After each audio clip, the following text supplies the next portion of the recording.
മുജിതമ്മ, ഞാൻ തിരിച്ചെത്താം. ഇപ്പോൾ നേവി PRO ശ്രീ അതുൽ പിള്ളയെ കൂടെ ചേരുകയാണ് ടെലിഫോൺ ലൈനിൽ. ശ്രീ അതുൽ പിള്ള, ഇപ്പോൾ നിലവിലെ സാഹചര്യം എന്താണ് അവിടെ? നിലവില് മാം ഇന്നലെ സീ റഫായുണ്ട്, ഫ്ലഡിങ് കൂടിക്കൊണ്ടിരിക്കുന്ന ഒരു സാഹചര്യം വന്നപ്പം അവിടുത്തെ 3 ക്രൂ ഉണ്ടായിരുന്നു. ഇന്നലെ അവിടെ ഷിപ്പില് അവര് ഹെൽഡ് ബാക്ക് ചെയ്ത് അവരെ രക്ഷപ്പെടുത്തിയത് ഇന്ത്യൻ നേവിയുടെ ഷിപ്പ് സുജാത എന്ന് പറഞ്ഞ ഷിപ്പാണ്. പിന്നെ അപ്പൊ ഈ റെസ്ക്യൂ ചെയ്യുന്ന പോയിട്ടുണ്ട് ഷിപ്പിൽ നിന്ന്. അതായത് ഇവരെ കരയിലേക്ക് മാറ്റി കഴിഞ്ഞു? അവർ ഇപ്പോഴെവിടെയാണുള്ളത്? അവർ ഇല്ല, ഇപ്പൊ അവരെ കരയില്ല, അവർ ഇപ്പോഴും ഷിപ്പിലുണ്ട്. ബിക്കോസ് കോസ്റ്റ് ഗാർഡിന്റെ സക്സൻ എന്ന് പറഞ്ഞ ഷിപ്പ് പൊല്യൂഷൻ റെസ്പോൺസ് കൺഫിഗറേഷനിലാണ് പോയിരിക്കുന്നത്.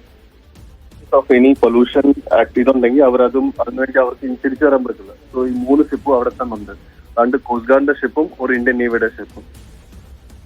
ഈ കപ്പൽ ഫ്ലഡഡ് ആണെന്ന് പറഞ്ഞു. അങ്ങനെയാണെങ്കിൽ കൂടുതൽ കണ്ടെയ്നറുകൾ കടലിലേക്ക് വീഴാനുള്ള ഒരു സാധ്യത, അങ്ങനെ വീണുകൊണ്ടിരിക്കുന്നു എന്നുള്ള റിപ്പോർട്ടുകളൊക്കെ വരുന്നുണ്ട്. അത് എത്രത്തോളം ഡേഞ്ചറസ് ആയിട്ടുള്ള ഒരു സിറ്റുവേഷൻ ആണ്? ഡിപ്പെൻഡ് ചെയ്യും. കണ്ടെയ്നർ വെള്ളത്തിലോട്ട് താഴോട്ടാണ് പോകുന്നത്, അത് ഫ്ലോട്ട് ചെയ്യുവാന്നോ അങ്ങനെ ഇരിക്കും. അപ്പൊ നമുക്കിപ്പോ ക്വാണ്ടിഫൈ ചെയ്യാൻ പറ്റില്ല എത്ര കണ്ടെയ്നേഴ്സ് ഫ്ലോട്ട് ചെയ്യുന്നുണ്ടോ താഴെ. We have to wait and watch എത്ര കണ്ടെയ്നേഴ്സ് ആയിരിക്കും ഇനി. Because exact numbers of containers അതിന്റെ എനിക്ക് നോളജ് ഇല്ല. മിനിസ്റ്റർ പറഞ്ഞത് അറൌണ്ട് ഒരു 400 കണ്ടെയ്നേഴ്സ് അതിനകത്തുണ്ടെന്നാണ്. അതിലൊരു 10 കണ്ടെയ്നർ അധികം നേരത്തെ തന്നെ പോയിരുന്നു എന്ന് പറയുന്നു. അപ്പോൾ ഇപ്പോൾ കൂടുതൽ കണ്ടെയ്നർ പോകുന്നു എന്ന് പറയുന്നു. പ്രത്യേകിച്ച് ഈ സൾഫർ കണ്ടന്റ് ഒക്കെ ആയതുകൊണ്ട് തന്നെ എത്രത്തോളം അപകടകരമാണത്? അത് നമുക്ക് വെയിറ്റ് ചെയ്തിട്ടേ പറയാൻ പറ്റുള്ളൂ. I am not expert, but only thing ഈ സുജാത ഷിപ്പ് റെസ്ക്യൂ ചെയ്യാൻ പോയപ്പോൾ കുറെ കണ്ടെയ്നേഴ്സ് ഇടയ്ക്കൂടെ അത് പോയത്. It's again a dangerous thing which coast guard navy ship and coast guard ship is doing.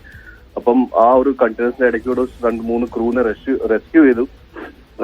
That is the main thing. So now we have to watch ഈ material damage എത്ര എന്നുള്ളതൊക്കെ അത് അതോറിറ്റീസ് വരെ. അതുൽ, അതുപോലെ തന്നെ ഇതിനകത്ത് ഇപ്പോൾ ഫീഡർ കപ്പലുകൾ എത്തിയിട്ട് ഈ കണ്ടെയ്നറുകൾ മാറ്റാനുള്ള ശ്രമങ്ങൾ അതെങ്ങനെയാണ് നടക്കുന്നത്? അത് എനിക്കറിയാം. ഫീഡർ കപ്പലിന്റെ I have no knowledge about that. Okay, നേവിയുടെ ഭാഗത്ത് നിന്ന് ഇതിൽ എന്തൊക്കെ തരത്തിലുള്ള ഒരു റെസ്ക്യൂ ഓപ്പറേഷൻസ് നടക്കുന്നുണ്ട് ഇപ്പോൾ? നേവിയും കോസ്റ്റ് ഗാർഡും കണ്ടിന്യൂസ്ലി ഗവൺമെന്റ് ഓഫീഷ്യൽസിനും സ്റ്റേറ്റ് ഗവൺമെന്റ് ഓഫീഷ്യൽസിനും അഡ്വൈസറീസും കൊടുക്കുന്നുണ്ട്. Continuously, all communication channels are open. All of them are talking with each other, and it's a joint operation, including multiple agencies: DG, shipping, Coast Guard, Navy, state authorities, pollution response. So many agencies are not involved. So primarily, Coast Guard ne Navy ne ido rescue crew ne other rescue chedu.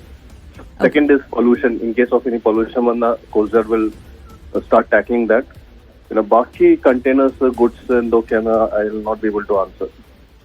Okay, അതായത് ഇത് ചോദ്യത്തിന് താങ്കൾക്ക് എത്രത്തോളം മറുപടി പറയാൻ കഴിയുമെന്നറിയില്ല. അത്തരത്തിലൊരു pollution ഉണ്ടായാൽ അതിൽ എന്താണ് ചെയ്യാൻ കഴിയുക? കാരണം കടലിലാണ് അത്തരത്തിലൊരു ലീക്കേജ് ഒക്കെ വന്ന് കണ്ടെയ്നർ വരികയാണെങ്കിൽ നമുക്ക് ഇമ്മീഡിയറ്റ് ആയിട്ട് എന്താണ് ചെയ്യാൻ പറ്റുക? അത് കോസ്റ്റ് ഗാർഡിനുള്ള എക്യുപ്മെന്റ്സ് ഉണ്ട്.